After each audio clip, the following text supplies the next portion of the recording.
네, 지금 이 시간 예레미야 33장에서 36장, 시편 22편을 우리 함께 읽었습니다. 오늘 묵상을 나누고 싶은 부분은 예레미야 33장 1절에서 9절 부분입니다. 해당되는 본문을 제가 다시 한번 읽어드리겠습니다. 예레미야가 여전히 그네의 뜰 안에 갇혀 있을 때에 주님께서 그에게 두 번째로 말씀하셨다. 땅을 지으신 주님, 그것을 빚어서 제자리에 세우신 분께서 나에게 말씀하셨다. 그 이름이 주이신 분께서 말씀하셨다. 네가 나를 부르면 내가 너에게 응답하겠고 네가 모르는 크고 놀라운 비밀을 너에게 알려주겠다. 바벨로니아 사람들이 흙 언덕을 쌓고 쳐들어와 무너뜨린 이 도성과 도성 안의 건물들과 유다 왕국들을 두고 나 주 이스라엘의 하나님이 말한다. 유다가 뭉쳐서 바벨로니아 사람들과 대항하여 전쟁을 감행하였지만 마침내 나는 이 도성을 나의 분노와 노여움으로 죽은 사람들의 시체로 가득히 채웠다. 나는 그들의 모든 죄악 때문에 이 도성을 외면하였다. 그러나 보아라, 내가 이 도성을 치료하여 낫게 하겠고 그 주민을 고쳐주고 그들이 평화와 참된 안전을 마음껏 누리게 하여 주겠다. 내가 유다의 포로와 이스라엘의 포로를 돌아오게 하여 그들을 옛날과 같이 다시 회복시켜 놓겠다. 나는 그들이 나에게 지은 모든 죄악에서 그들을 깨끗이 씻어주고 그들이 나를 거역하여 저지른 그 모든 죄를 용서하여 주겠다.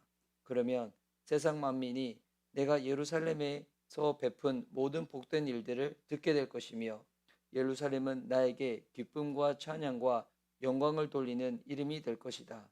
그리고 내가 이 도성에 베풀어 준 모든 복된 일과 평화를 듣고 온 세계가 놀라며 떨 것이다. 아멘. 자, 방금 읽은 예레미야 33장 1절과 9절에서 지금 예레미야는 감옥에 갇혀 있는 상황입니다. 그래서 1절에 보니까 예레미야가 여전히 그네의 뜰 안에 갇혀 있을 때에, 그네의 뜰 안에 갇혀 있다는 것은 그가 지금 감옥에 있다는 거죠. 근데 감옥에 있는 예레미야에게 하느님께서 말씀하시는데 그 말씀의 내용이 무엇인가? 회복하시겠다는 겁니다. 놀라운 회복의 연을 주시는 겁니다. 이 이스라엘이 바벨론의 포로라는 어두운 현실 속에서도 하나님은 회복의 그 약속을 끊기지 않는다는 그 놀라운 복음의 메시지를 전하는 것입니다. 오늘 읽었던 이 본문에 대해서 각 구절별 짧은 내용을 먼저 나누어 드리면, 그러니까 정리하면 이렇게 되는 거죠. 감옥에 갇혀 있는 상태이고 예루살렘은 무너지고 백성은 지금 절망에 빠져 있지만 그럼에도 하나님은 그 깊은 어둠 속에서 회복의 약속을 주시는 것입니다. 이 말씀은 단순히 그냥 뭐 정치적인 뭐 국가적인 이런 기한을 뛰어넘는 겁니다. 바로 영적인 회복, 바로 하나님이 말씀하시고자 하시는, 보내시고자 하시는 그 메시아적인 소망, 그것을 품고 있는 것입니다. 우리 1절에서 3절에 보니 감옥 속에 갇혀 있는 예레미야에게 하나님의 음성이 들리죠. 3절에 보니까 네가 나를 부르면 내가 네게 응답하겠고 네가 모르는 크고 놀라운 비밀을 너에게 알려주겠다. 절망 중에도 부르짖는 기도에 하나님은 응답하십니다. 우리는 절망이 있을 때 기도가 나오지 않지 않습니까? 우리가 기도라는 것도 너무나 좀 이렇게 형식적이고 율법적으로 생각할 때가 많이 있는데, 여러분, 기도는 하나님과의 관계가 놓여 있는 자만이 할 수 있습니다. 그 하나님과의 관계, 우리가 노력한다고 해서 개선되어지는 것이 아니죠.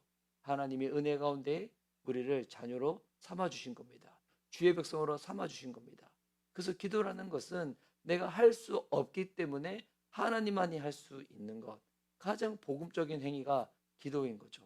그래서 유창하게 어떤 내용으로 다 담지 않더라도 어떨 때는 기도가 터져 나오지 않고 그냥 말문이 나오지 않더라도 그저 내가 하나님을 생각하고 그 앞에서 울며 그냥 신음 소리만 낸다고 할지라도 그것은 기도입니다.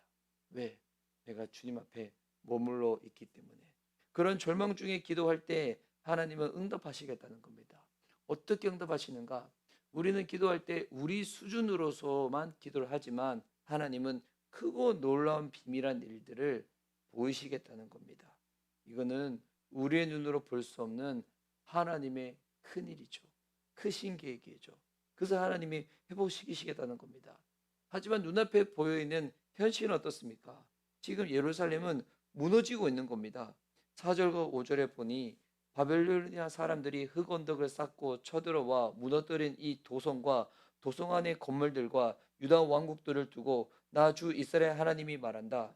유다가 뭉쳐서 바벨로니아 사람들과 대항하여 전쟁을 감행하였지만 마침내 나는 이 도성을 나의 분노와 노여움으로 죽은 사람들의 시체로 가득히 채웠다.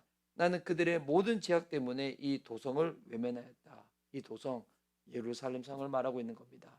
남유다를 말하고 있는 겁니다. 지금 어떻게 된다는 겁니까? 죽은 사람들의 시체로 가득 채워진다는 것입니다. 집들은 헐리고 칼에 맞아 쓰러진 시체들로 가득 차게 된다는 겁니다. 여러분, 이와 같은 일들은 죄로 인한 심판이죠. 무너진 성, 패배한 현실. 그런데 놀라운 것은 하나님은 그 무너짐 한가운데서 회복을 말씀하십니다. 회복시켜 주시겠다고. 절망적입니다. 아무것도 이루어지지 않는 그 무엇도 붙잡을 수 없는 그와 같은 상황 가운데서 하나님은 여전히 회복의 약속을 말씀하시는 겁니다. 그 6절과 7절에 그러나 보아라. 여기서 6절에 완전히 바뀌죠. 그러나 보아라는 겁니다. 내가 이 도성을 치료하여 낫게 하겠고 그 주민을 고쳐주고 그들이 평화와 참된 안정을 마음껏 누리게 하여 주겠다. 여기 보십시오. 주가 누굽니까? 내가 하나님입니다.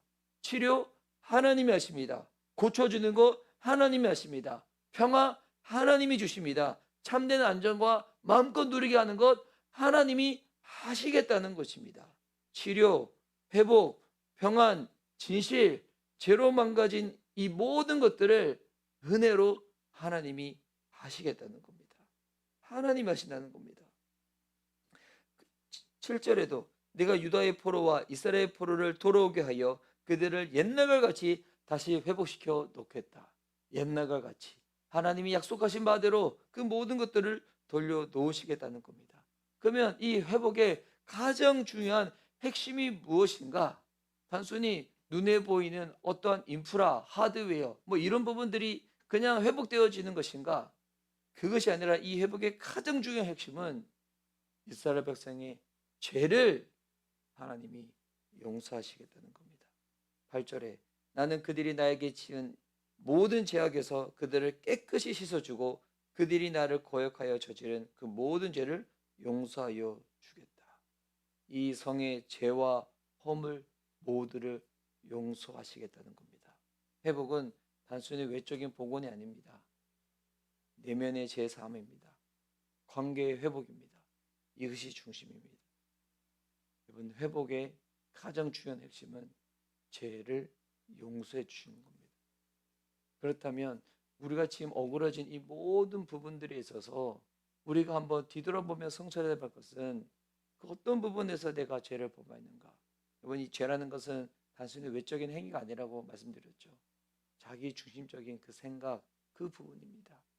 어떤 일을 할 때 남을 배려하지 않았고 더 나아가서는 하나님 중심적으로 생각하지 않았던, 하나님께 맡기지 않고 주님께 의뢰하지 않고 주님 하신 일 가운데 기다리지 못해서 내가 성급하게 조급하게 내 생각과 내 이 마음이 앞서서 내 생각, 내 것만 바라봤던 그와 같은 부분들, 그로 인해서 하나님의 뜻은 내가 구하지도 않았고 그 관계가 멀어져 버렸던 부분들, 이 부분들을 주님이 죄를 용서하시겠고 다시금 하나님과 이 관계를 회복시켜 주시겠다는 겁니다. 결국 여러분, 이 모든 궁극적인 부분들은 구약으로만 끝나지 않고 신약으로 넘어와서 바로 예수님의 십자가의 죽음, 그 대속의 사건으로 이루어지는 겁니다. 여기서 구약에서 지금 예레미야 33장에서 우리는 지금 예수님의 그 죽으심을 바라보게 되는 것입니다. 그 죽으심 앞에 우리가 늘 우리가 왜 예수 그리스도의 십자가의 죽으심과 부활 앞에 나가야 되는 것인가?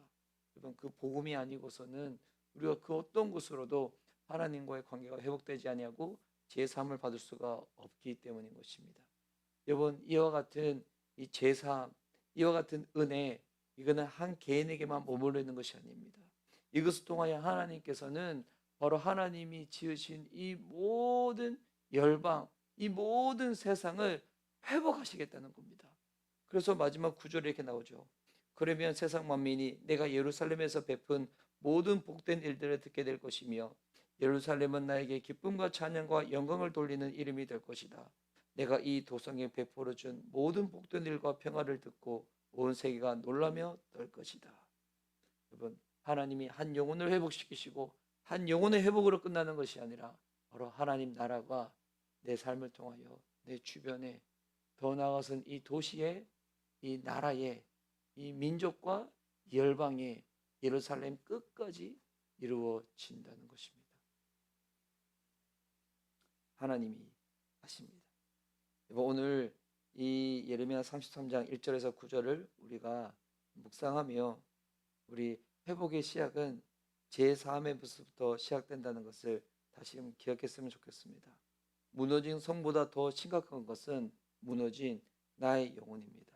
하나님 먼저 우리를 용서하시기 원하십니다. 우리의 죄를 용서하기 원하십니다.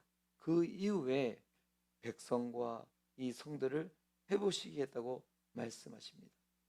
나를 불러라, 내가 응답하겠다. 하나님은 감옥 속에 있는 예레미야에게 말씀하십니다. 고난 속 절망성의 현실에서도 하나님은 우리의 기도를 듣고 계십니다. 오늘 우리의 상황이 아무리 무너져 있다고 할지라도 여러분, 기도는 회복의 통로입니다. 있는 모습 그대로 주님 앞에 소원하다면, 섭섭하다면 있는 그대로 모습으로 다 외치십시오. 하나님은 우리의 아버지 되시기 때문에 그것을 외면하지 않습니다. 정죄하지 않습니다. 여러분, 기도를 통하여 하나님이 우리의 영혼을 주님 앞에서 발벗은 우리의 영혼을 보게 하실 것이고, 내가 무엇을 놓고 기도하고 내가 무엇을 다시금 회복해야 될지도 깨닫게 해주실 것입니다. 그때 하나님은 이미 그리스도의 죽음과 부활로 말미암아 우리의 이 모든 것들을 용서하셨음을 깨닫게 해주실 것이고, 이 개인의 회복을 넘어서서 하나님은 우리의 가정, 우리의 주변, 이 도시와 이 나라와 열방 끝까지 하나님이 하시겠음을 우리들 가운데 말씀하여 주시는 것입니다. 오늘 주님 앞에 우리가 기도할 때 내 삶에 어떤 부분이 무너져 있는지 그것을 알게 해달라고 기도했으면 좋겠습니다.